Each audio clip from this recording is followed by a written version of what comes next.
देखें, ये पहले ही से तय शुदा था कि बन इसराइल को कैद में डाला जाएगा, लेकिन इनमें से कुछ मिस्र भागना चाहते थे क्योंकि वो समझते थे कि वो वहाँ कैद होने से बच सकते हैं। और इस पर खुदा का क्या जवाब था? इसने यिर्मयाह के जरिए कहा। ये बाब 42 आयत 11 में है, शाह बाबुल से जिससे तुम डरते हो ना डरो, खुदान फरमाता है उससे ना डरो, क्योंकि मैं तुम्हारे साथ हूँ कि तुमको बचाऊं और उसके हाथ से छुड़ाऊं। लेकिन इन्हें फिर भी वहाँ कुछ वक्त बर्दाश्त करना पड़ेगा, क्योंकि ये इनके अमाल के जवाब में खुदा की तरफ से पहले ही से तय हो चुका था।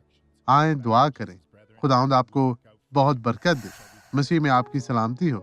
खुदा, मैं तेरी पाक हुजूरी में इन लोगों को रखता हूँ, तेरे पाक लहू में छुपाता हूँ।